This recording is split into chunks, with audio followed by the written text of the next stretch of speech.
It's Jay back in for another one, and today I have with me. Joselito. Captain Keith. How's it going, fellas? I'm good. I can't complain. Right on. Good, good. I'm glad to meet with you guys again to chat about another movie.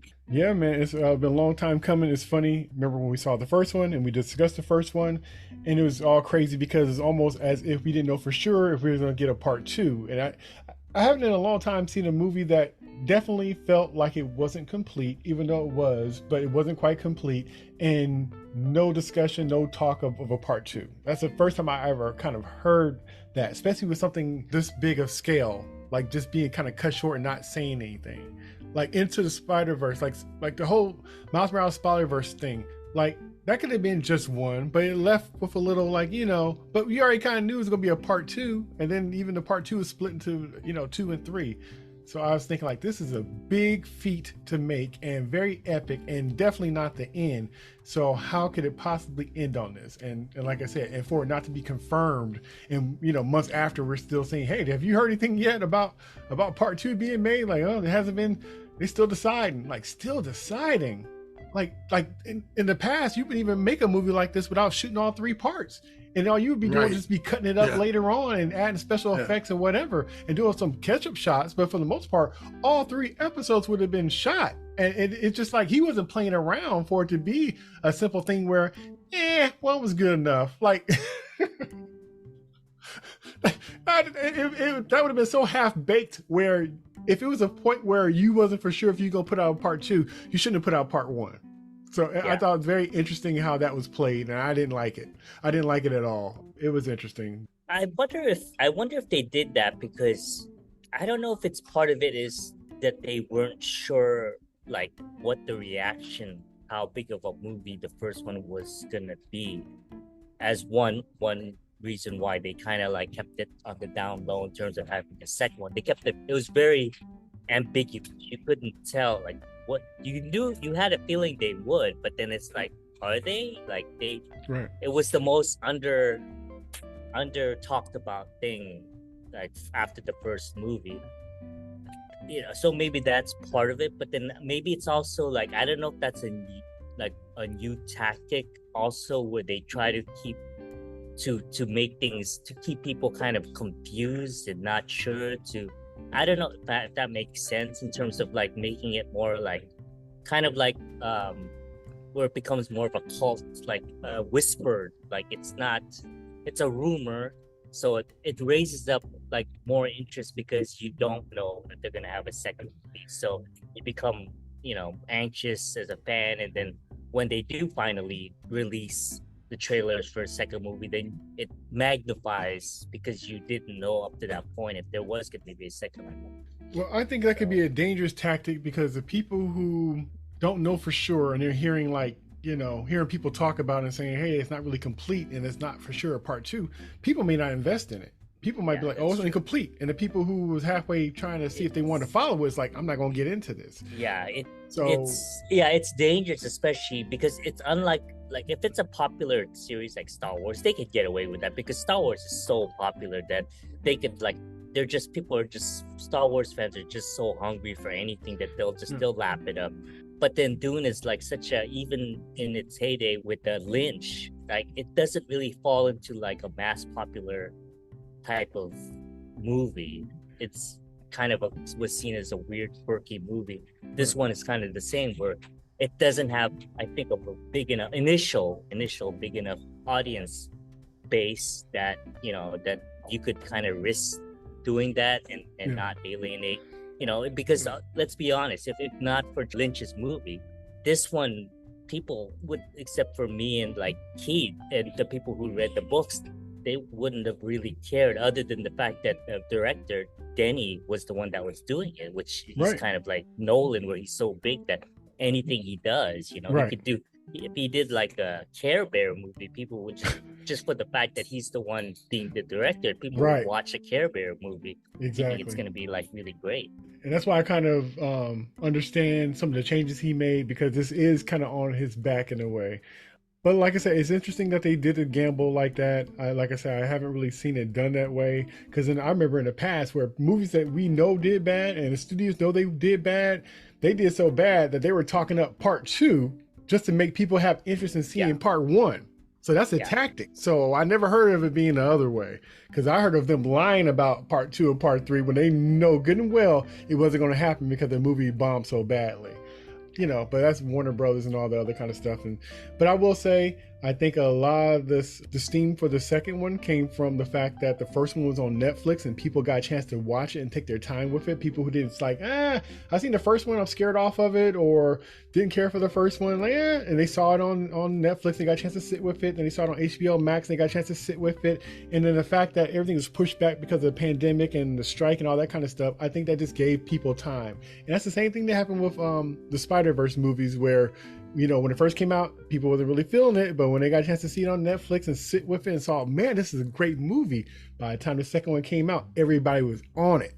And so it benefited. And so this is one of those kind of times where the machine kind of getting stuck or jammed kind of benefited the viewer, the potential people who would like this thing, got a chance to sit and have time. Because a lot of times we move so fast, and sometimes you do need that space to really take in something or give it a second watch to see how you really feel about it. And so to have that breathing room, it really gives you time and a second chance to really connect to something. Because some stuff, you cannot get it in one viewing. Even if you love it, it's hard to take in, especially when it's this dense and there's so much stuff going on. It's a relationship and you really got to take your time with it.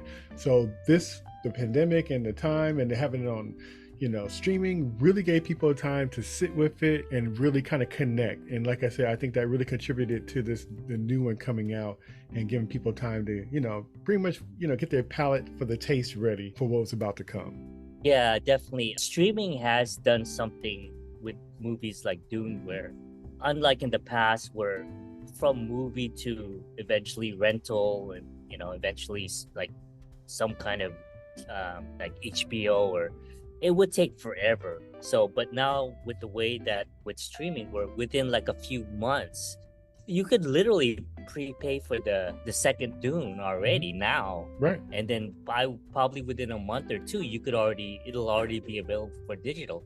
Right. I mean, it definitely makes it where, because once it went out to streaming, I watched it like a few times, the first one, first Dune. It's like I could really like sit back and like really dissect it, because I already know what happened, so I could literally see the details. And that's the same thing with the Spider-Verse. With the Spider-Verse, especially the second Spider-Verse movie, where the more I watched it like recently, like I'm liking it more and more the second and third, fourth time around when I watch it, and I really understand that the second one, and hopefully maybe that's another conversation we can have on the Spider-Verse movies. For sure. Like the second one, in my opinion, is really a masterpiece compared to the first. It's really good. Like I didn't realize that when I first watched it. I liked it, but it's only because of what streaming did, and it allows me to keep watching it later on multiple times, that I really understood. They really did a good job in that Spider-Verse, second Spider-Verse movie. People don't, and it's a shame that they lost. I think they lost out in the Oscars to that The Boy and the Heron, which is a decent film, but I think that Spider-Verse actually got robbed. They should have gotten the award for the Oscar. Anyways, that's jumping off topic, but yeah. So it's funny listening back to our previous conversation on the first one. For those who haven't heard it, check out our first conversation on the first part of the Dune, which was I think was a great discussion from different perspectives, and we covered so much. But the main thing I got out of that conversation was the term you coined, Doonies. Since you coined that, I'm gonna let you start first. What was your overall thoughts on this new Dune Part 2? What was your overall thoughts of the new movie? Did I coin that, or did Keith coin that? You did. Oh, I did. You said Dooney.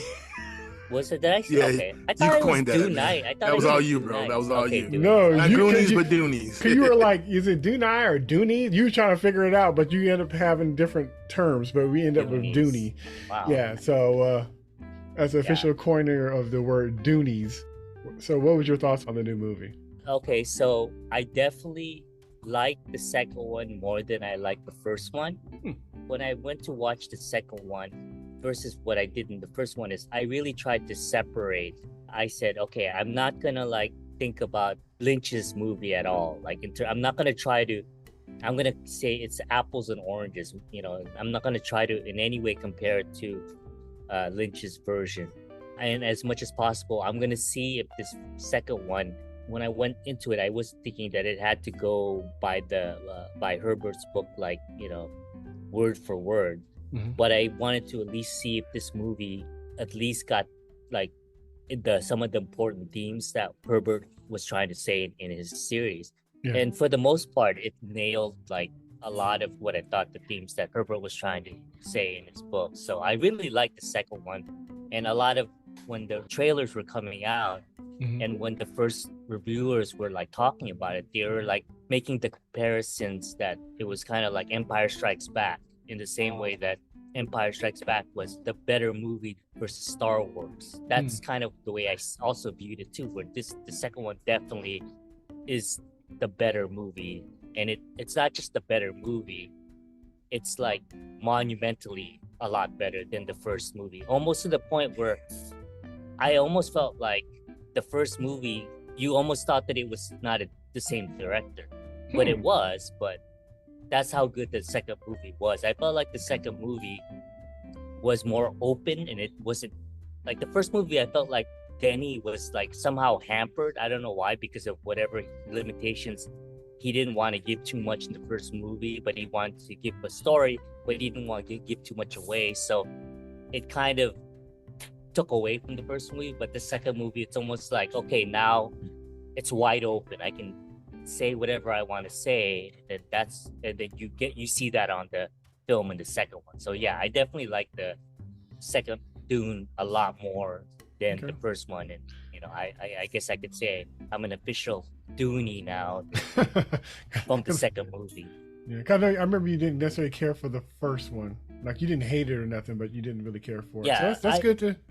Yeah, I didn't. I said that it's worth watching. The first one is good, where it's worth watching. But if you were a fan of Herbert or even Lynch, then there's going to be problematic things about it. But I wouldn't tell people not to watch it. It's a good movie. The first one is on its own. It's a good movie. So Captain Keith, what says you? I liked it more than the first one. Okay. But it had more action. It was easier to watch. Certain characters stood out more. They were more likable. But it was still problematic for me. Okay.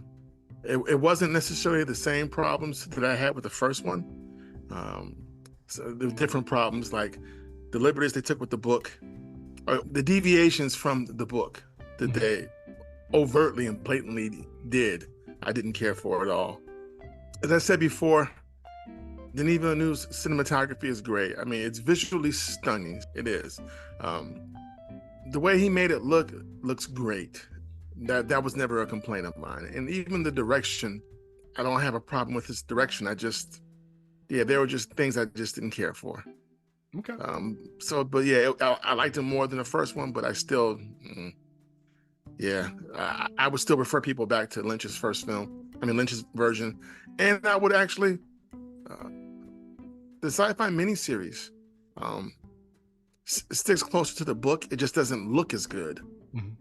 So and it was always the irony that if you could have combined the miniseries with Lynch's movie, it would have been like perfect.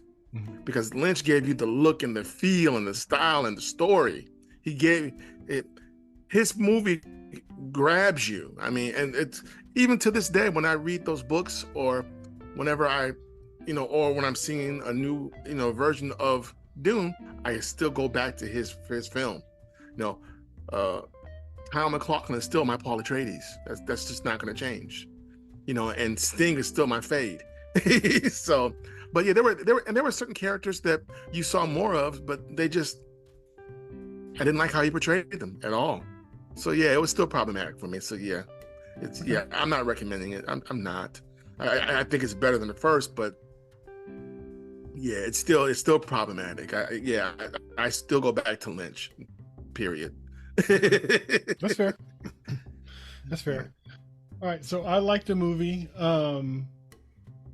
I won't say necessarily I liked it better than the first one. I kind of like slow burn movies, so I don't mind, because a lot of world building and get to know the characters and stuff, and seeing how people actions kind of dictate places and positioning and things like that, like almost like watching a chess match. So I like that about the first one.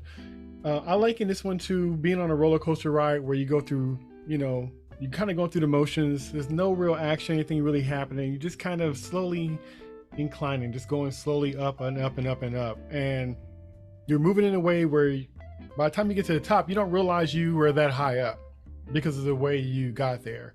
And so when you hit the peak and then you descend, and it's just fast and furious, and just you're hitting these corners real fast. That's what this movie was. So if the first one was the build up, this one was kind of like, hang on tight. This is when everything's kind of happening.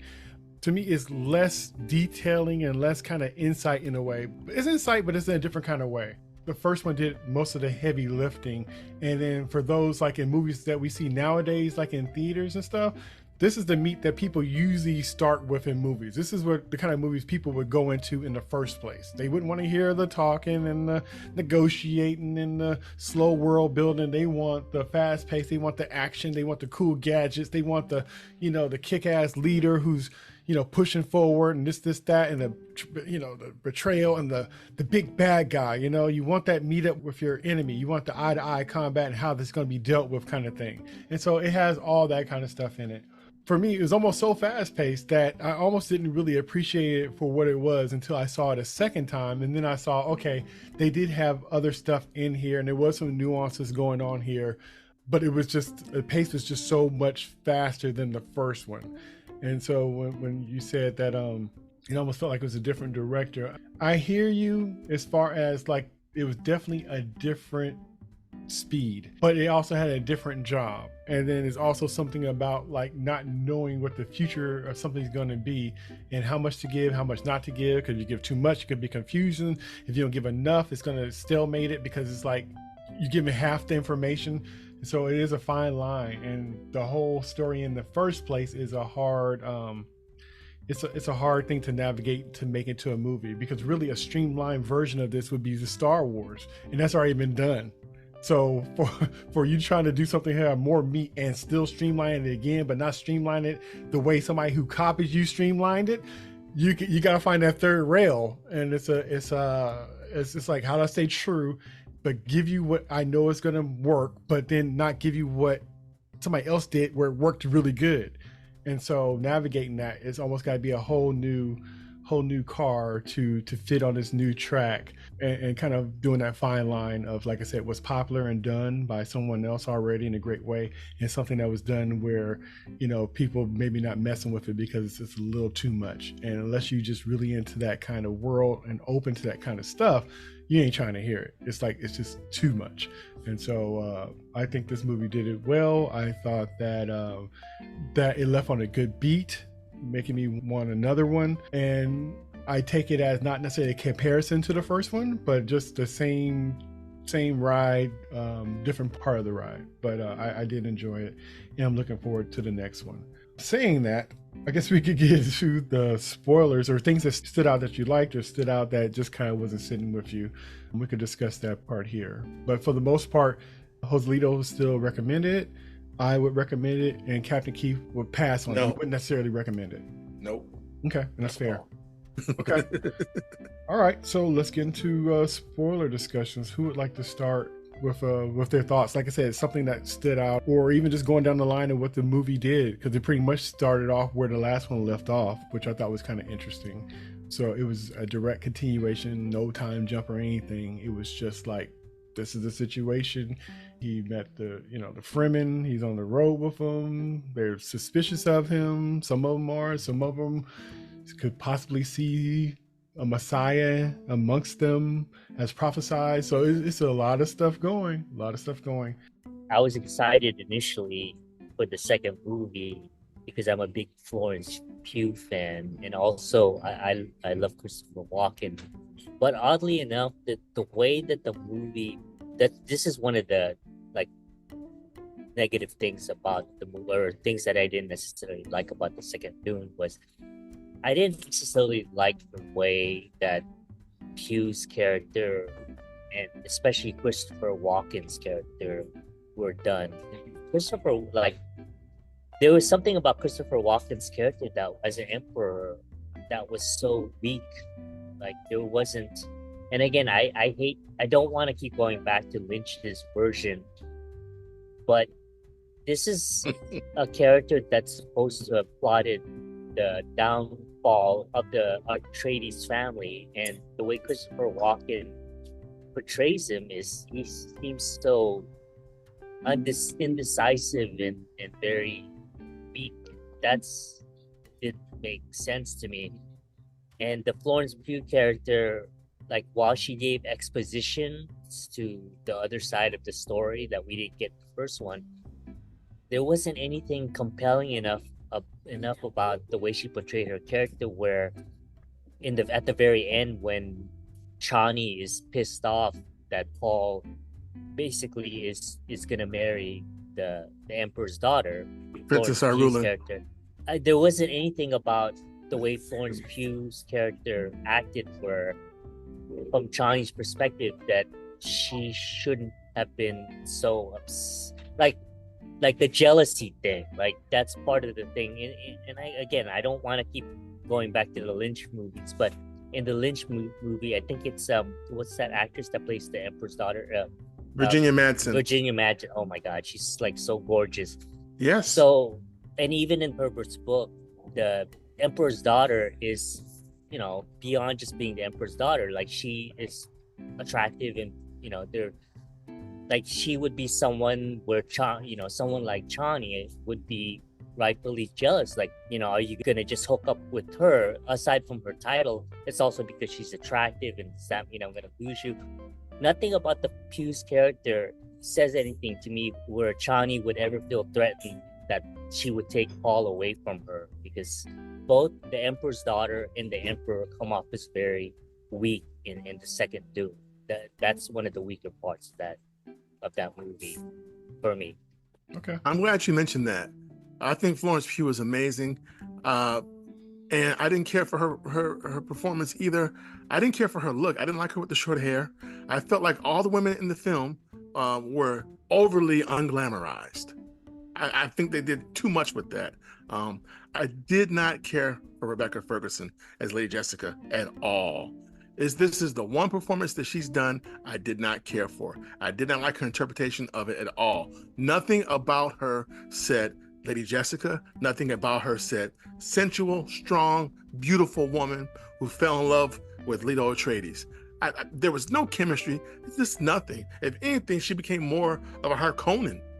And we know the irony in that, but I did not care for her at all in that. And Princess Irulan, Florence Pugh, nothing about her said beautiful princess who is a Bene Gesserit trained woman who's going to marry Paul. I think how they messed up on Princess Irulan is Florence Pugh is attractive as an actress. She wasn't in that Why is she film. wearing this weird like chainmail? Like she's Why is her hair cut so short? I don't Princess Irulan understand. didn't look like that. What they should have done is that's the contrast where Chani is literally like a women who are like, they don't put makeup. There's no fancy dresses that the women wear. It's very somber and it's very practical. They could have made Pugh where she's dressed so elegantly, where that would be a threat to Chani, because she would think that she epitomizes more of like a feminine thing that Paul, as a man, would be like and be attracted to. But they dumb. Well, I don't know if that's the right word. Dumb down. How would you make? It's like They dumbing dulled down her down, but in looks. terms of the looks, All the women. yeah. They dulled the women's looks down. Zendaya they- still looks good, but her looks were dumbed down too, or dulled down too. It just because they're on this desert. When you watch, see, I have no problem going back to the Lynch movie, because without the Lynch movie, I wouldn't even be here talking about Dune at all. Period. That movie changed my life. I read all those books after watching that one film. As a teenager, I never did that before. So, and he's one of my favorite directors anyway. But putting that to the side, getting back to the story. I mean, where do I start? So Dave Bautista plays the Beast Raban, temperamental, bully, coward. Nothing about him said ferocity. Nothing about him said a menace. His portrayal was horrible. So when you talk about Christopher Walken as the Emperor, and I love Christopher Walken. You wasted his performance. I blame Denis Villeneuve for that, his direction on him, because he was useless. He was weak. There was nothing. There was nothing there. Nothing there. And like I said, getting back to Florence Pugh, especially after seeing her, Black Widow, just seeing her in the Marvel stuff, seeing how amazing of an actress she is, she's definitely dulled down. You know, like I said, people forget she's a Bene Gesserit as well. She was trained by the Bene Gesserit. She's beautiful and she's trained for a purpose. You know, I mean, to be princess, to be co-ruler of the universe. You don't get any of that from that. You don't. And then when I think about the Harkonnens, and I still can't stand how they call them Harkonnens. Oh, that gets on my nerves. They look like Borg. What the hell was that? They look like Borg. What did it look like in the book? How are they described in the They book? look like regular people with just red hair. Just red-haired evil people. That's it. Regular red evil people. Okay, that's kind of general. Yeah, but I mean, they're Irish. I mean, they have red hair. But I mean, they look like a noble house. They don't look like these evil aliens trying to assimilate the whole universe. I mean, they don't look like that. Now, Austin Butler, his performance was good, but I didn't care for the look at all. I didn't care for the look of Giddy Prime. It was too over the top. It's like, this is a great house. There's a reason why they were on Arrakis. There's a reason why the Emperor liked them. Yes, they're evil. Yes, and yes, they're corrupt, but way too over the top with that. There's nothing about Giddy Prime, nothing. And then even Skarsgård, I forget his name, Stellan, the dad, yes, played the Baron. Mm-hmm. Great actor, wasted as the Baron. Not enough time, not enough seeing him fleshed out. And then there's this iconic moment where Paul reveals something that his mother already knew about who the Baron is to them. And for me, it was wasted when you got to that moment. He revealed the moment, but how they got rid of the Baron, not in the book, not in any of the movies. Now, a friend of mine I was talking to last night, he's new to Dune. He watched the first movie that Denis Villeneuve did, and then recently he watched David Lynch's version, and then he went and saw part 2. And so he loves Lynch's version. He's appreciating all of it. Now, he said to me, I have to give it to him, because I told him, I complained about how I felt like the iconic moment where Paul says to his mother, you know, you are the Baron's daughter, we're Harkonnens. And she's like, well, yeah, once I took the water of life, I already knew that. But when Denise showed you that scene and he showed the Baron looking at the daughter, that was something new. That was cool. But when he goes and he kills the Baron and says, grandfather, okay, you did that. That's not how it went in the book. You did that. But for me, there should have been more to that moment. Now, my friend said for him it was, because he hadn't read the books. So for him, that was the same aha moment that you got in Empire Strikes Back, Luke, I'm your father. I'll never forget that scene with Darth Vader and Luke Skywalker. And that's the one complaint I had with Lynch's film. So Denis, he gave that to me, but I didn't like the feeling. It felt flat on me when I was watching it. It felt flat. But like I said, my friend, for him, it didn't. So maybe that's just me on that. But there were just so many different things. I liked Javier Bardem as Stilgar. He was fun. He was likable. I liked that. I didn't like the fact that Jameis came back to Paul, as someone helping his, a spiritual advisor. You killed the black man in the first one, but it's okay now because we're going to put his water in here with the sacred people, and now he's going to guide you. Nah, man, get the fuck out of here with that. That goes back to why I hated the first one. Zendaya, I liked her as Chani. It's surprising. I liked her more in this as Chani.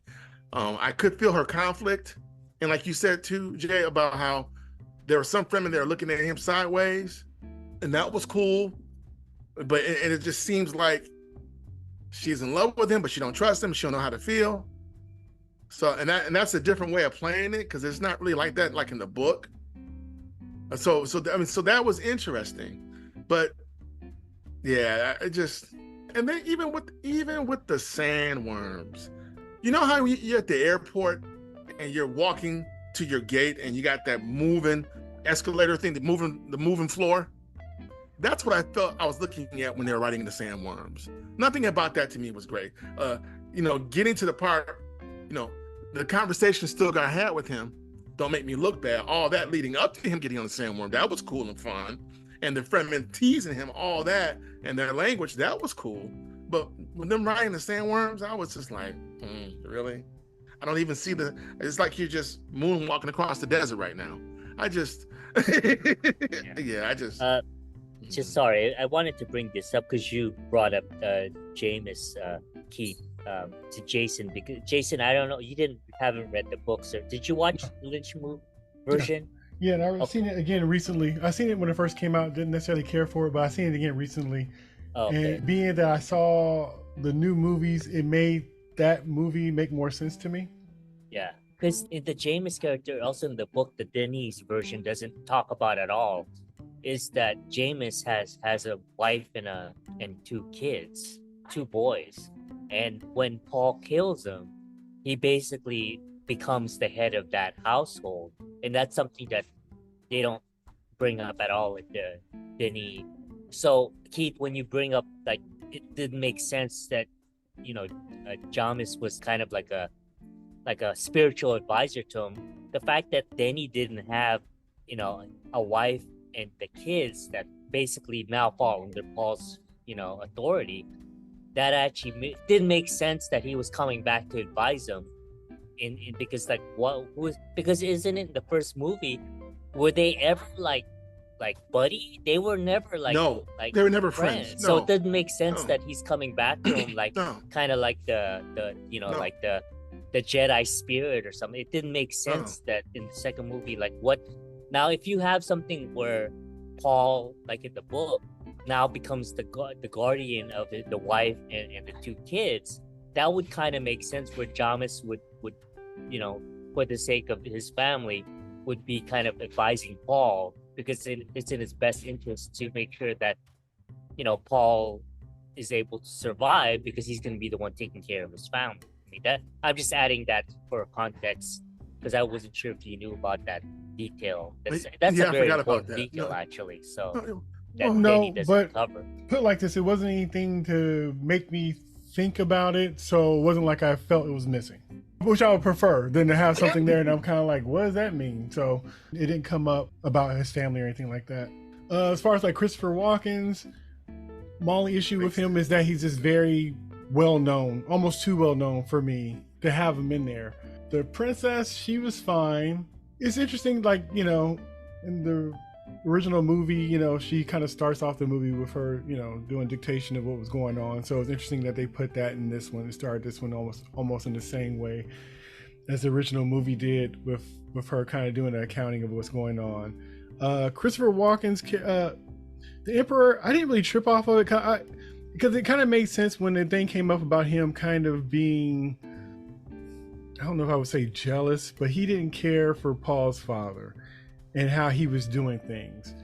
And so it always kind of make me kind of think, when I think of a ruler or somebody like that, it's not necessarily the strongest person. It's the person who got away with the most dirt and got a chance to be on top. So they're never really looking for challenges. You know what I mean? And so I almost tie this into like real life and politicians and stuff like that, where the big guy who you think would be that would lead the charge is usually not the leader. It's somebody else who's dictating what's going on. And then also with the Bene Gesserits, and you kind of know, like, they kind of playing chess with these pieces that, the truth is they're running the whole thing. So regardless of who's there, what faces they are, they're playing on both sides. They're playing the black and the white. They're playing both sides. They're making up the whole mythology. They're making the whole thing up, and they're doing things to make sure everything falls into that path. So, guys being manipulated by the women, that's kind of the theme of this that I'm getting, at least that I'm seeing in the movie so far. So I don't take it as, now in Lynch's film, I never saw or felt that from seeing it. I never saw that they were like people that was kind of like not down with what he was doing. It's almost like he had this, maybe for his privileged life, kind of hard, his rise and becoming this messiah, but I didn't feel that in the original movie. It seemed like he just was kind of like doing his thing. This one, it kind of shows all the trappings and what's kind of helping them flow forward and what's trying to stop them. So it's all these little nuances of how a Messiah is built. Even questioning, could he even be a Messiah? And the fact that people reading the room are like, this doesn't feel right, or this isn't right. I love seeing that, because it's kind of like, because I know you said the thing about the white savior thing, because they show like the brown people as the Fremen and stuff like that. But even the original movie is that too. That this is a character who is a white savior coming to be the leader of indigenous people. So in the movie, but it's not overt. It's not overt. But still, it's the same. It's more overt. Overt or not. But like this, that whole theme that I think is very important. It was lost on me seeing the original film because everybody looked the same. So I never thought of it like, oh, he's coming to America and he's, you know, killing off the Indians and he's supposed to be a Messiah for the Indians. So I didn't notice that in the first movie, but seeing this, it's like, yeah, who is this white dude coming through here? Or not even white. This alien coming down and saying that he is going to be like, we are not going to save ourselves. This guy is going to come in, be it green, purple, whatever. Some alien from a different place Superman is going to be our savior, not us.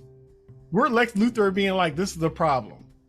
Some people are happy, but I don't like it. I don't want to have my destiny with this situation.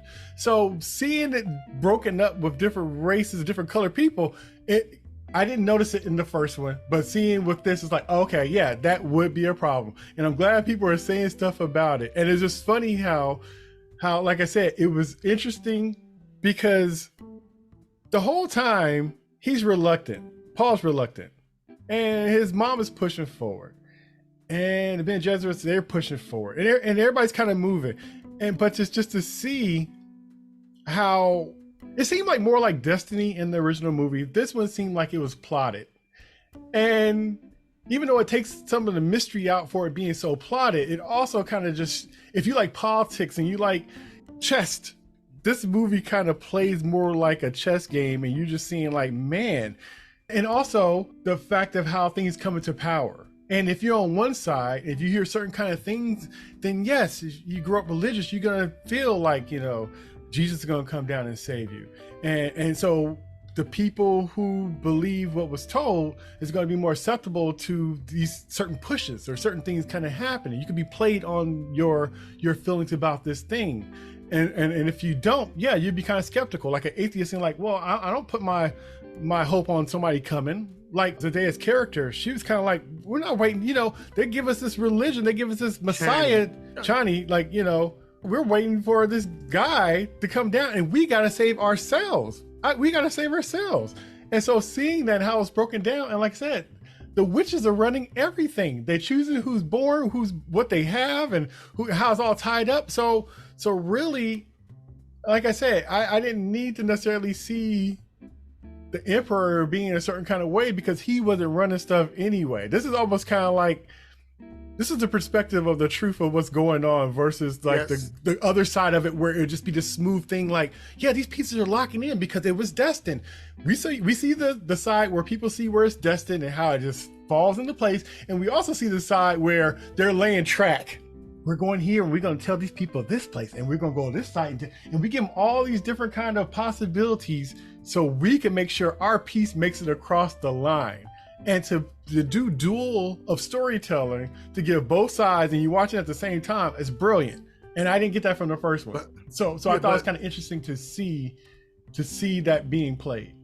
But what you're missing though, Jay, and why you do need to see more of the Emperor is because the reason why the Emperor does this to the Atreides family is because he's jealous of Leto Atreides. That was said. I knew that. That was said. Okay. Well, he didn't like how that he felt that he was moving and ruling by a heart, and he needed to be, I guess, a tougher breed of leader to make sure it happens.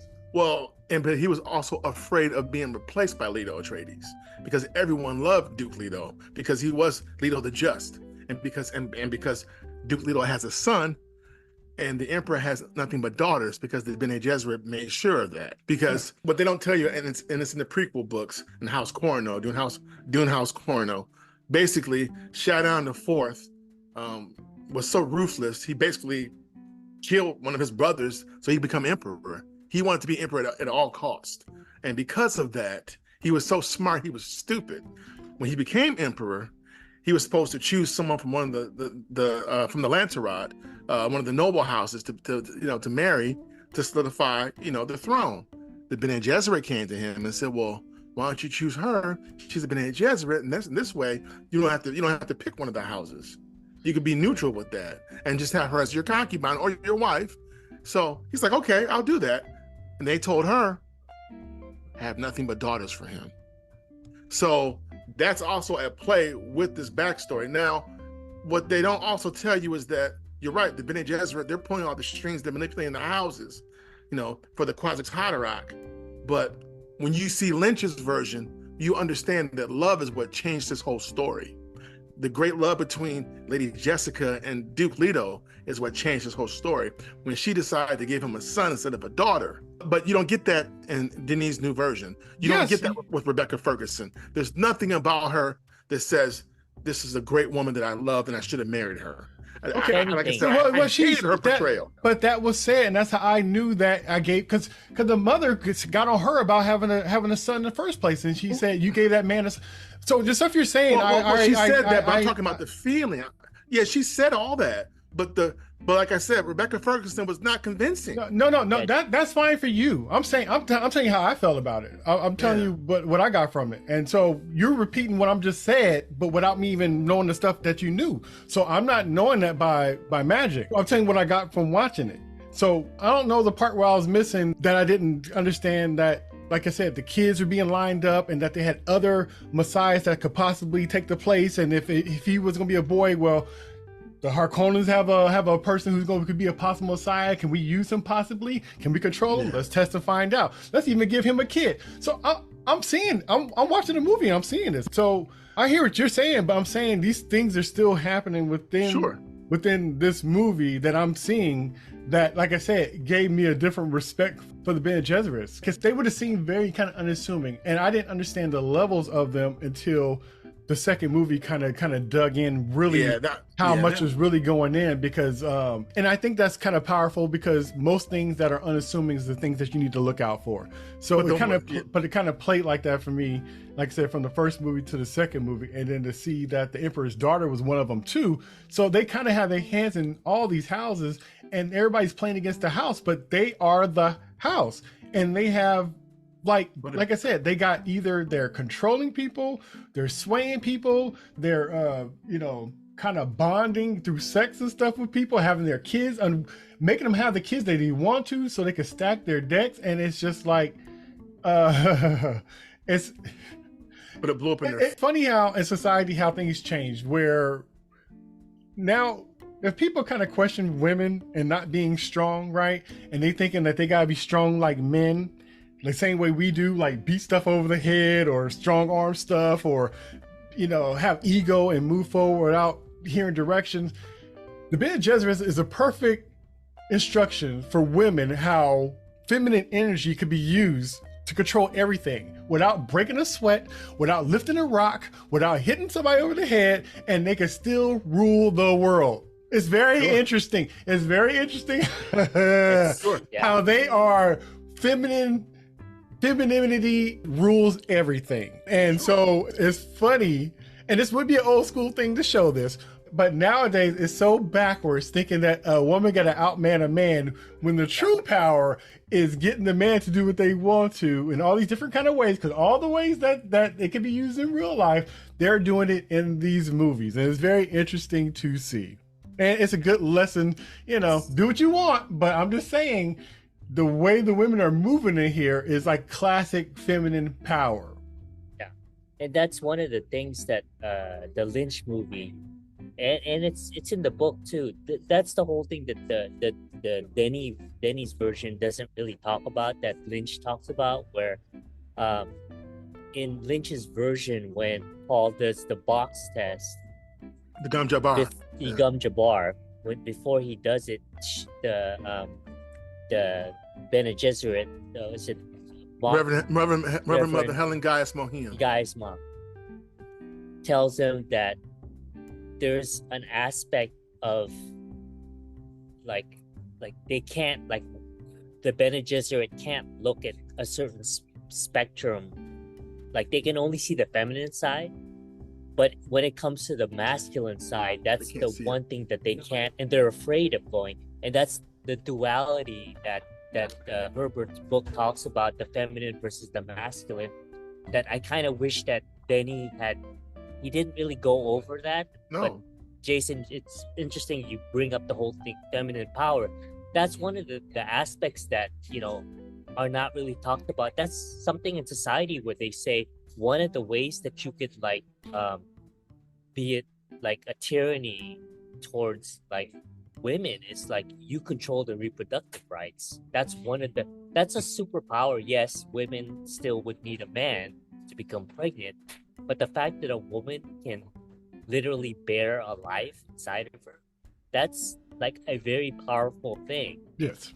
That, you know, the book kind of talks about, and the why there is that power in the feminine side, and that the Bene Gesserit behind the scenes, the control that they're doing, they control genetic bloodlines. That's basically what they're doing, and that just shows that, like what you're saying, they don't have to have the masculine traits of being overtly violent, you know, hitting you over the head.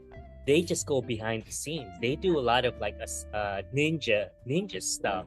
Right. But there's stuff that they've been able to like manipulate all these things behind the scenes. They basically control the entire religion of the Fremen for like hundreds of years because of the you know, prophecies that they put on that planet. Right. And so that's one of the interesting things. And one of the things I want to go back real quick is that when they revealed that Jessica is the daughter of Baron, I didn't like the way that I understand for the sake of time that having that 5-second scene where Baron sees his daughter, who's you know, Jessica. In the original prequel books, the Baron never knows that she's the daughter. I'll go back to Keith's point about the Harkonnen. I definitely like the way they showed Fade in terms of like, you know, this just psychotic character, but there's something about him, despite his psychoticness, where I could see there's an appeal to him, even though he's like a crazy person. But one of the things that I didn't like about the way the Harkonnens were portrayed, where they do the whole board thing, where it's like black and white, and everybody looks like they're just like they didn't look human anymore. And even the planet itself, everything is monotone. Even the fireworks when they're celebrating, basically wasn't it the sun or something, or eclipse or something going on that they did that for, right? And so that's why the light was weird, right? I thought, well, the fact that they were like, it's almost devoid of color. It was trying to say that somehow they're not like regular humans. Like they're humans, but that they lack like some kind of like. It was a deliberate thing where to say, okay, this is the bad guys. We already know that they're bad guys, but they also over the top. They went over the top, and I wish they didn't do that. But for him to kind of be there, kind of introducing what he's going to mean to the people, I didn't mind that scene. I thought it was kind of powerful, and then also the fact that they, you know, the people he was fighting was drugged, and he was like, "Hey, I'm not going to be drugged." So it kind of, to me, gave him a little more credit as far as like. He's not just going for the glory. He's just not posturing. He wants that kind of heat. Unlike the Beast, like he saw danger coming, and he ran the other way. Like he's ready to fight when he could win, you know. So we kind of saw what the Beast was about versus him, where he wants a fair match. He's not scared. He respects a fair battle. He doesn't mind. He's giving people credit after he kills them. Like, you gave me a good fight. Like, good fight, Fremen. Like he gives credit where credit is due. It's no, like, I had no ego about it, but I'm the best and I'm nuts and I'm going to go for mine. And so... and the one, I'll say the interesting thing about the Fade character in this movie, and I think it solidifies what I think about why the Bene Gesserit wanted a pairing of the Harkonnen and Atreides, where I was saying that the Harkonnen represents like intelligence, strategy, and ruthlessness to get the job done, and the Atreides are the charismatic side. And you could even see that in the fight with Fade and Atreides where Fade looked like he was gonna win that fight. Yeah. Right. And even during the movie, that you could see that there's nothing about Paul in this movie other than the fact that he does, he goes on some of the raids and he helps save Chani, but he doesn't show anything in terms of where he's like a strategist and a leader. Immediately when Fade gets the leadership of Arrakis, he immediately like is able to like allow them to start mining the spice again without worrying about and like I said, when he almost beats Paul, he's clearly like a better fighter than Paul, and Paul is just he wins because of the what I call the trope of the good guy succeeding, where like they somehow come off, and Fade should have won that fight. And I know for the sake of the story, of course, he's not going to win the fight. But the way that they made that up to that point, I felt disappointed. I didn't want Paul to get killed, but they did it in such a way where Paul didn't really win.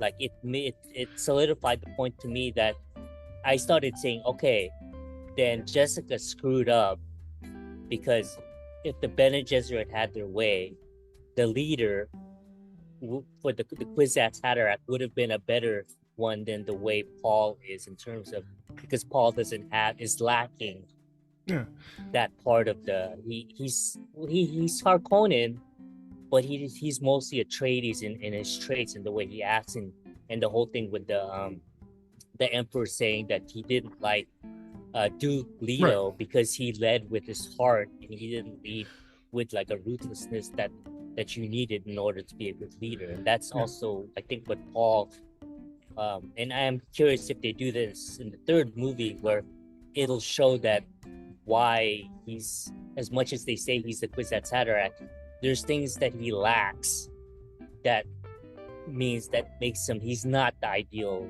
he's actually not the Kwisatz Haderach. And if it goes off the books, Paul Atreides is not the true Kwisatz Haderach.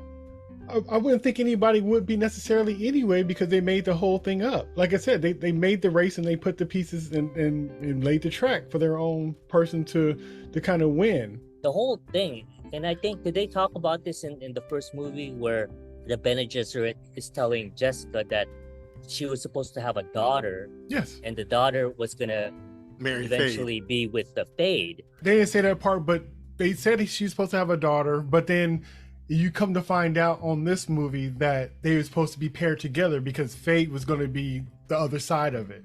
That child would be the exactly. Okay. Exactly. So my take, and the reason why I didn't like the way that the Harkonnens were done in this, is yes, they're bad guys. We get that. We already got that in the first movie. But the point of the matter is the reason why they're Kwisatz Haderach, what the Bene Gesserit wanted, is the Harkonnen and Atreides. Is the Harkonnen has all the traits of ruthlessness and leadership, right?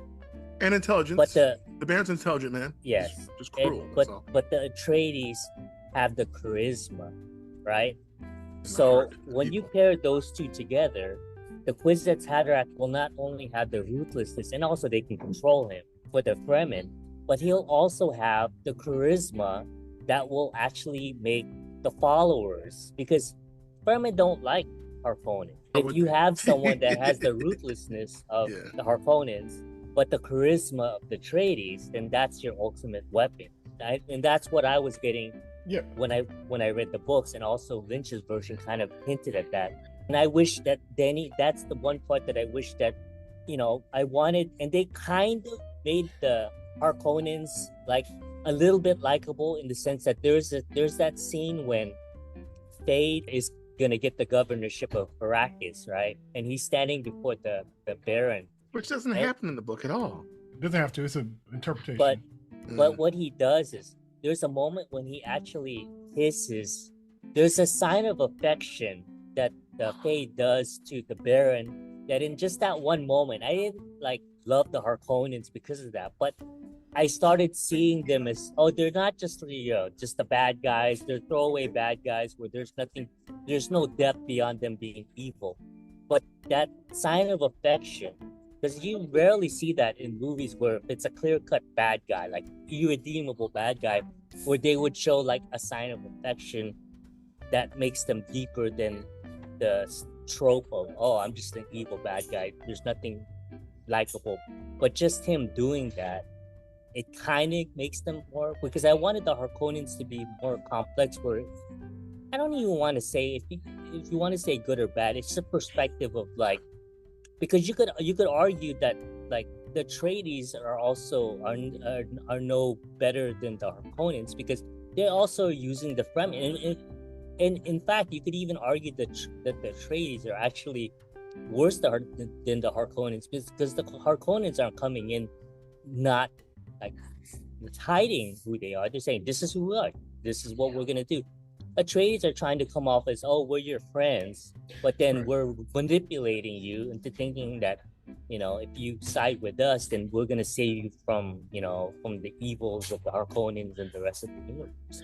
When in fact they're actually doing the same thing that any other house would do, and just exploiting. So the thing you were saying about them, you know, wanting for her to have a daughter, so, you know, so they could kind of like have the ultimate Messiah, like, when you find out that the Baron is her father, you find out that Lady Jessica basically skipped the line and made that combination of the two. Yes. Without them controlling, and that's why the problem was they already that's made the beauty of it. They already made him, so it's like you kind of threw us off, and then you made on top of that, and that's why it's kind of working for him, unfortunately for them. But I was going to speak to the point where you kind of brought up again, which is a good point, and which I was thinking about. I watched it as well, is how the Harkonnens and the are like, they're the same. Yeah, they're kind of like the same, and they're on the same track. And it's funny because, and that's why the Furmans, like, you know, half of them are kind of like, we don't believe you, we don't trust it, because, and the thing is, Paul knows the outcome. He knows he's bringing death to them, right? And he's reluctantly, you know, his humanity is stopping him, being like, you know, I don't want to match up with this leadership stuff, because the more you think about it, I mean, you'll follow me and I'm gonna get you in trouble. And he don't want to tell them what kind of trouble it's going to be, but he knows. So they think he's being humble. He's knowing, because he's seeing that he's going to lead him into a dark situation. And so I thought that in this movie, it showed that well, versus the other movie. I didn't see it like that. I didn't see it as the fight for, it felt like he, even over his wanting to get revenge, he was still trying to do the right thing. And then he thought, like, maybe I could do both. Maybe I could kind of be this, you know, Messiah, and maybe I could kind of get revenge from my father and help them out too. But in his visions that he's seeing forward on, he's seeing the truth that's going to lead to death and everything. So it's just interesting to see him fighting, me actually understanding and seeing the way this is being shot and told, that he's fighting, and he's fighting it for a reason. He's not that he's afraid. Well, he's afraid, but he's not afraid that I can't do it. He's afraid that what it's going to mean. And that mixed in that pile of death and destruction is the woman of his dreams and the woman of his heart, you know, is going to be in that pile. And so it's funny how, if it wasn't for her or his connection to her, he wouldn't be trying to pull on the brakes on all this stuff. He would just be leaning in like his mom is. That's why his mom's so quick to be like, okay, we got to get them believers over there. We got to get them first because they already believe. And he's like, this stuff is not, you know, and she survived the poison because of this. Like, he's giving all the magic tricks out. So every time they try to be like, because she's the one, because he's the one, he's like, no, this trick is done because she could change poisons and I could, you know. And so even the thing where he comes back and it's partly because of her tear, it almost makes you even wonder, would he would have just woke up anyway because he got another dose of the poison, or she knew how far along he would be out and knew he'd wake up, and that's why she's pressing her to hurry up and put your tear in there because he's going to wake up in the next 5 minutes. It kind of deconstructs the whole ploy slash story slash, you know, the truth of the Messiah and all that kind of stuff. The religion, all that stuff is being played with. And like I said, it's just like, it's just making the whole thing of a Messiah very skeptical. And other stuff that you see with these kind of things, they usually don't play with that. They let you just believe that that's the Messiah and they're going to come and they're going to save you and make everything right. And you're going to be, and if you do happen to die, it's because you would have died for the reason, you know, for a good reason. And this kind of shows you, like, but like I said, behind the scenes. And I usually don't see things that kind of give you both sides of it, and how he was reluctant, because usually it's like, oh, because he's afraid or he doesn't know who he is. No, he know who he is. He just knows what it means, and we do too. Yeah. And so to see it, like him putting on the brakes and why he's putting on the brakes is refreshing, to kind of show how, like I said, how a Messiah, a hero, a person in charge, a, you know, whatever, how that is not as magical or as, you know, happenstance as we think. It's a lot of behind the scenes measures that are happening. And also that the Messiah could be false. Like, it's hard to believe because that's what you've been groomed to believe, but it could very well be false and could lead you into a problem. And so it's almost like he's supposed to be a hero, but you're seeing that he's kind of not. But I'm just watching it to see where this is going to go. But it's not the normal path of a person who was a chosen one. It's almost like Neo almost got kind of questioned in the second movie when he came across the architect and kind of said he wasn't the only one. Why am I here? Your life is the sum of a remainder of an unbalanced equation inherent to the programming of the Matrix. You are the eventuality of an anomaly which, despite my sincerest efforts, I have been unable to eliminate from what is otherwise a harmony of mathematical precision. While it remains a burden assiduously avoided, it is not unexpected and thus not beyond a measure of control, which has led you inexorably here. You haven't answered my question. Quite right. Interesting. That was quicker than the others. Others? How many? Others. What? Answer my question. The Matrix is older than you know. I prefer counting from the emergence of one integral anomaly to the emergence of the next, in which case this is the sixth version. 5 months before me. There are only 2 possible explanations. There were 5 months before me. Either no one told me, or no one knows. Precisely.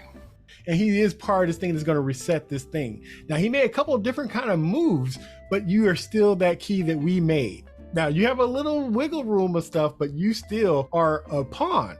As much magic you could do, and you're stopping stuff, and you're flying, and you got the best connection, Wi-Fi connection, and all the other people who's plugged in, you are still a pawn. And so this is kind of the same thing. Like, he's still not the good guy. Like, he still could lead them into death and could still be the thing that Chani was warning him about. Like, he's not the one. Like, this is not how it comes. And so her seeming like to be the outlier in a way, you know, her and her friends, it's a group of them, not just her. And to see the other side, like Sogard, to see him just so willingly pushing for it, like he's the Morpheus that's like, hey, you're the one, regard, I'm not the one, you're the one.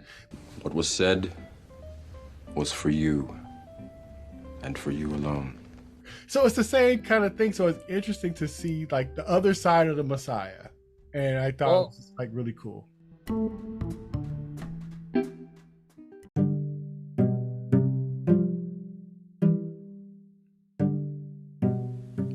Hey, this is Jay, and I hope you're enjoying the conversation so far. I just want to let you know that this conversation is part of a larger conversation that continues on the next episode. Thanks for listening.